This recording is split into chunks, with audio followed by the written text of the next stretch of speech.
Hello everyone, आज के इस वीडियो में हम पढ़ने वाले हैं क्लास 12 केमिस्ट्री का बहुत ही इंपॉर्टेंट टॉपिक जो आपके बोर्ड एग्जाम में बार बार पूछ लिया जाता है, जो है बर्नर का सिद्धांत।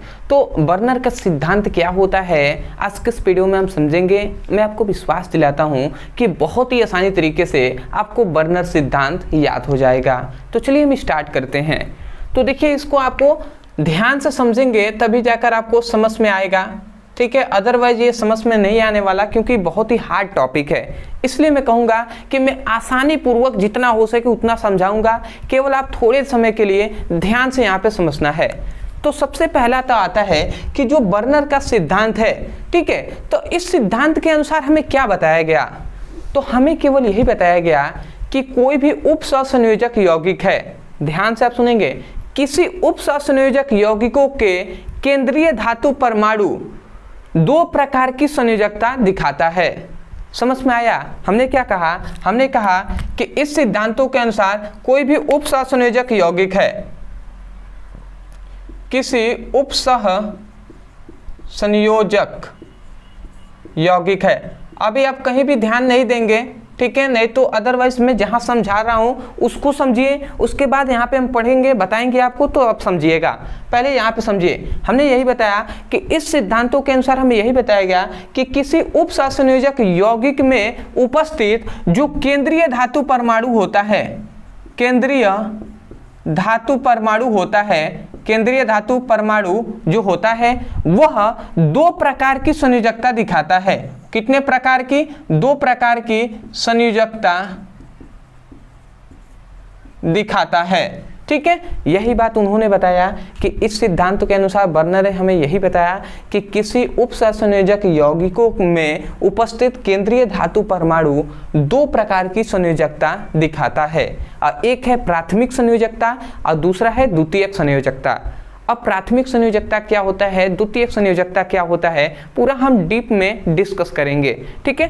तो सबसे पहली बात कि इतनी बात आपने समझ लिया, वही बात हमने यहाँ पर लिखा हुआ है। हमने लिखा है कि बर्नर के अनुसार किसी उपसंयोजक यौगिकों के केंद्रीय धातु परमाणु दो प्रकार की संयोजकता दिखाता है। अब दो प्रकार की संयोजकता कौन कौन सा है? तो पहला यहाँ पे हम लिख दे रहे हैं, पहला है प्राथमिक संयोजकता और दूसरा है द्वितीयक संयोजकता, ठीक है जी। इतनी बात आपने समझ लिया। अब देखिए, प्राथमिक संयोजकता क्या होता है, द्वितीय संयोजकता क्या होता है, ये आपको तब समझ में आएगा जब यहाँ पे एक हम फिगर को समझा देंगे, उसके बाद आप समझ जाएंगे। देखिए, पहले हम समझ जाते हैं, इसलिए कि मैं यहाँ पे पढ़ूंगा, जब समझ ही में नहीं आएगा तो ये क्या, आप पढ़ने से कोई फायदा है नहीं, तो पहले समझ जाते हैं। तो देखिए, जो बर्नर सिद्धांत है, जो बर्नर वैज्ञानिक है, इन्होंने क्या किया था, इन्होंने उपसंयोजक संख्या को इस प्रकार लिखा था। ध्यान से समझेंगे। इन्होंने ये एक COCl3 6NH3 ये एक क्या है, उपसंयोजक यौगिक है। बर्नर के अनुसार कोई भी उपसंयोजक यौगिक इस प्रकार लिखे जाते हैं, परंतु अभी के समय हम जानते हैं कि इस प्रकार का तो हमने उपसंयोजक यौगिक बताया नहीं है कोई भी आपको। हमने कैसे आपको उपसंयोजक, इसी को हम चाहे तो इस प्रकार भी हम लिख सकते हैं, CONH3 का होल 6 और Cl3। इसको हम चाहें, इसको तो हम इस प्रकार भी लिख सकते हैं। देख रहे हैं ना, देखिए यहाँ पे CO है तो यहाँ पे भी CO है, यहाँ पे NH3 6 मात्रा में है तो NH3 6 मात्रा में है, और Cl3 3 मात्रा में तो Cl3 3 मात्रा में। तो हमने क्या किया है, इसी को इस रूप में लिख दिया है, ठीक है। तो बर्नर के अनुसार ऐसा लिखना था। अब इस प्रकार हम लिखते हैं जिससे आसान है। अब देखिए, अब जब हम इसकी थोड़ा सा यदि हम इसकी संरचना बनाते हैं, पहली बात आप थोड़ा सा ये समझ जाइए, इसे ही हम केंद्रीय धातु परमाणु कहते हैं, ठीक है। ये है पूरा उपसंयोजक यौगिक है। तो हमने यही बताया कि किसी उपसंयोजक यौगिकों के जो केंद्रीय धातु परमाणु होते हैं वो दो प्रकार की संयोजकता दिखाते हैं। अब वो कौन कौन से हैं तो थोड़ा सा समझिए, इसकी हम संरचना बनाते हैं तब आपको समझ में आएगा। देखिए, ये केंद्रीय धातु परमाणु है, तो केंद्रीय धातु परमाणु को यहाँ पे हम लिख देते हैं CO। अब यहाँ पे देख रहे हैं कि जो क्या है, एमीन है वो कितना, अमोनिया है वो NH 6 मात्रा में है तो इसको हम 6 मात्रा में इस प्रकार लिख देते हैं। यह है NH3, फिर से NH3, फिर से NH3, फिर से NH3, फिर से NH3, यहाँ पर भी NH3। समझ गए? तो देखिए ये है केंद्रीय धातु परमाणु, ये क्या है आपका केंद्रीय धातु परमाणु, और केंद्रीय धातु परमाणु के साथ 6 क्या है अमोनिया जुड़ा हुआ, मतलब एमीन जुड़ा हुआ है, NH3 जुड़ा हुआ है। ठीक है, तो 6 मात्रा में लिखा गया तो 6 हमने जोड़ दिया। उसके बाद जो ये Cl है ना, तो Cl को हम डॉटेड लाइन से दिखाते हैं इस प्रकार।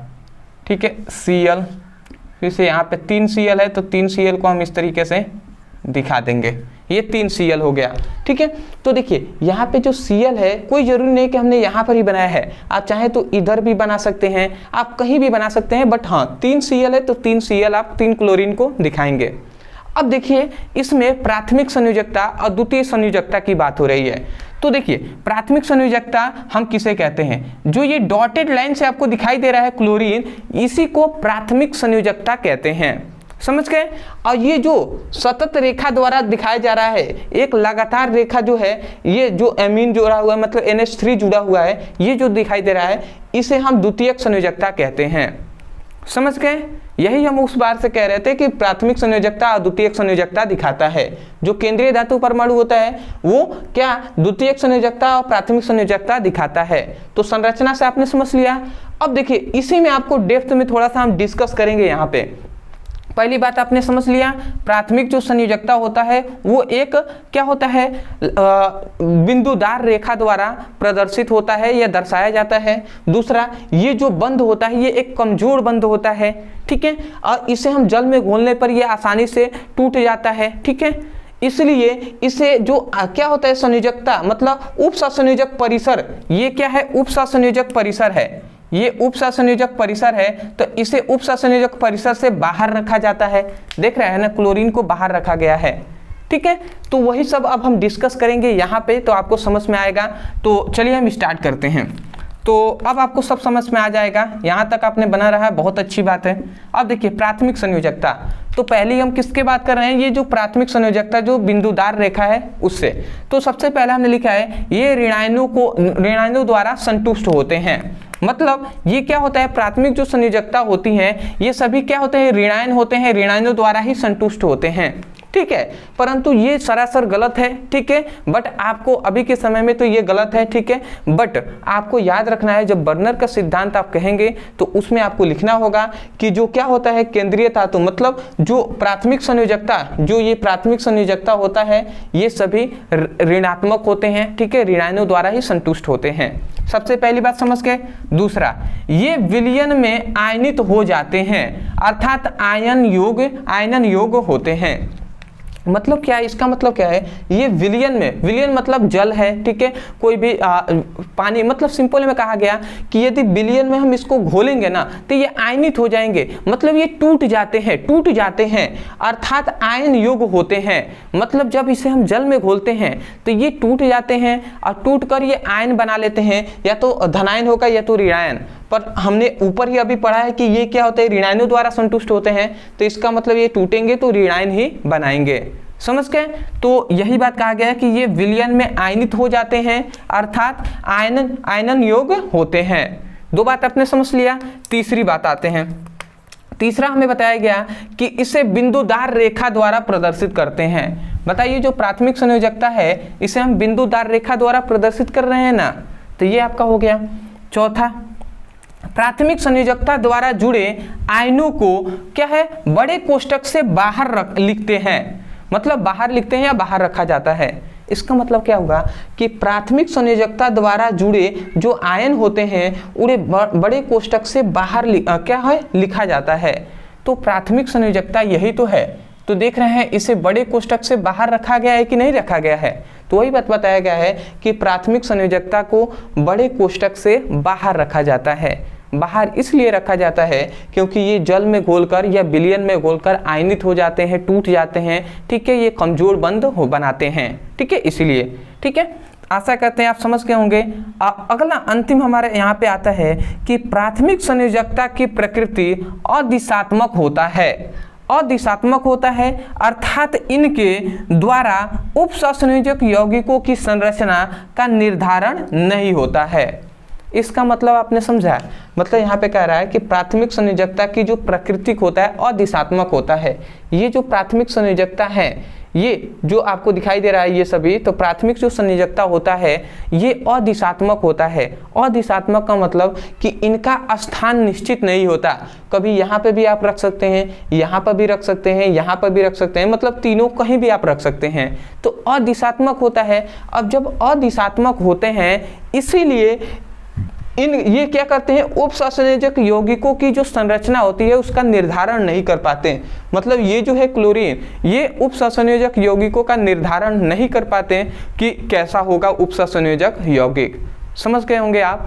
तो ये हुआ आपका प्राथमिक संयोजकता। हमने सिंपल वे में आपको आसान शब्दों में लिखा हुआ है छांट कर, जिससे आप समझ पाए कि जो बर्नर सिद्धांत है ये क्या है। तो आप सबसे पहले तो यहाँ से यहाँ तक लिख लेंगे। अब आते हैं हम द्वितीयक संयोजकता, मतलब जो ये आपको सतत रेखा द्वारा, लगातार रेखा द्वारा दर्शाया गया है। अब इस पर भी हम डिस्कस कर लेते हैं, ठीक है जी। तो चलिए यहाँ पे हमने लिख दिया है द्वितीयक संयोजकता। अब देखिए सबसे पहली बात, हमने भी इसमें आसान शब्दों में लिखा हुआ है, देखिए ये ऋणायनों या ऋणायनों, धनायनों तथा उदासीन अणुओं द्वारा संतुष्ट होते हैं।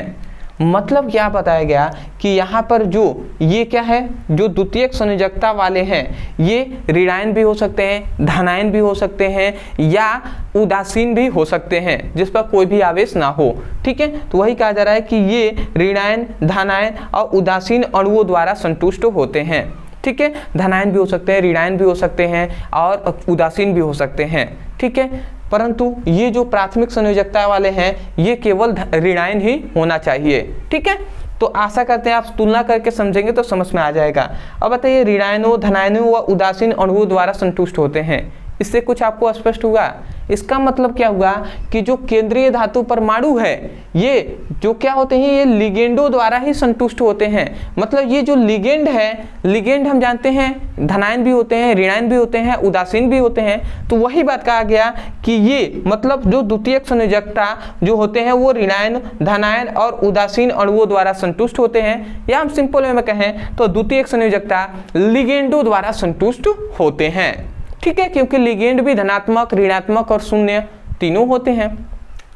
द्वितीय पे आते हैं, दूसरा पे। दूसरा हमारा इस सिद्धांत में बताया गया, मतलब द्वितीयक संयोजकता में, कि द्वितीयक संयोजकता की संख्या निश्चित होती है जिसे उप सहसंयोजक संख्या कहते हैं।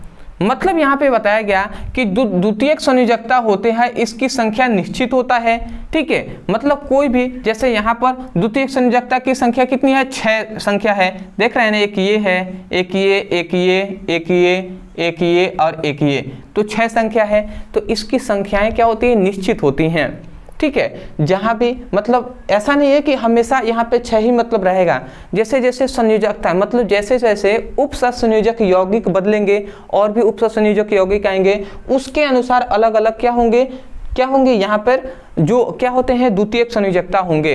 परंतु मान लेते हैं ये जो है, तो इसके लिए निश्चित है कि यहाँ पर क्या है, 6 मात्रा में क्या चाहिए, द्वितीयक संयोजकता चाहिए, ठीक है। तो वही बात कहा गया कि द्वितीयक संयोजकता की संख्या निश्चित होती है, ठीक है, कंफर्म होता है, ठीक है, जिसे हम उप सहसंयोजक संख्या या समन्वय संख्या कहते हैं, ठीक है।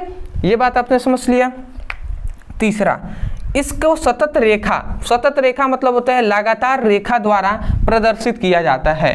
अब बताइए इसको हम लगातार रेखा द्वारा प्रदर्शित किए हैं कि नहीं किए हैं, बिल्कुल किए हुए हैं। अगला आता है चौथा है कि द्वितीयक संयोजकता द्वारा जुड़े लिगेंड्स, द्वितीयक संयोजकता द्वारा जुड़े लिगेंड्स और केंद्रीय धातु परमाणु बड़े कोष्ठक में लिखते हैं। मतलब यहाँ पे कहा गया सिंपल में कि जो द्वितीयक संयोजकता वाले जो भी लिगेंड्स हैं वो बड़े कोष्ठक में लिखे जाते हैं। तो बताइए इसे हमने बड़े कोष्ठक के अंदर ही तो लिखा हुआ है ना, ये जो NH3 का होल 6 है ये बड़े कोष्ठक में लिखा गया है और यही तो आपका क्या है, द्वितीयक संयोजकता है। तो वही बात हमने लिखा है कि द्वितीयक संयोजकता द्वारा जुड़े लिगेंड वह केंद्रीय धातु परमाणु, ये केंद्रीय धातु परमाणु को बड़े कोष्ठक में लिखा जाता है। तो आशा करते हैं आप समझ के होंगे। अंतिम एक और हमारा आ जाता है जो है 5वां कि इसकी संतुष्टि से यौगिकों का उपसंयोजक परिसर का निर्माण होता है। मतलब जब इनका संतुष्टि हो जाएगा, जो यहाँ पे CO है वो NH3 का होल 6 से जुड़ा हुआ है, तो ये संतुष्ट होंगे तभी जाकर ये उपसंयोजक परिसर ये बनाएंगे। ये जो कोष्ठक के अंदर लिखे जाते हैं इसे हम उपसंयोजक परिसर कहते हैं। मतलब इन सभी को हम उपसंयोजक परिसर कहेंगे। तो वही बात कहा जा रहा है कि जब ये दोनों संतुष्ट हो जाएंगे तभी जाकर उपसंयोजक परिसर बनेगा, नहीं संतुष्ट होंगे तब तक नहीं बनेगा। अंतिम आता है कि द्वितीयक संयोजकता विलयन में आयनित नहीं होती हैं, अर्थात आयन योग नहीं होती हैं। मतलब ये बताया गया कि जब हम NH3 का होल 6 है, इसे हम जब जल में इनको हम घोलेंगे तो ये आयनित नहीं होंगे, ये आयनों में टूटेंगे नहीं। और जब नहीं टूटेंगे तो इसका मतलब NH3 का होल 6 जो है ये क्या है, आयनित योग्य नहीं है, मतलब आयनों में टूटने का योग्य नहीं है। तो ये हुआ आपका जो क्या है, ये है बर्नर का सिद्धांत, जो कि हमने पूरा आपको डेप्थ में एक्सप्लेन किया हुआ है। आशा करते हैं दोस्तों आपको समझ में आ गया होगा। मैं यही कहूँगा यदि आपको समझ में आया है तो एक कमेंट कर दीजिएगा, जिससे हमें पता चल जाएगा कि हाँ वास्तव में आपको समझ में आ गया है। दूसरी बात, यदि सीरियस हैं आप क्लास 12th के पढ़ाई करने के लिए तो आपको डिस्क्रिप्शन में हमने लिंक भी दिया गया है प्लेलिस्ट का, उस पर क्लिक कीजिए और वहां से फिजिक्स और केमिस्ट्री का चैप्टर वाइज सभी इंपॉर्टेंट क्वेश्चन की पढ़ाई कीजिए। और अभी आप सीरियस हो जाइए क्योंकि समय बहुत ही कम है दोस्त, तो आपको सीरियस होकर पढ़ाई करना चाहिए।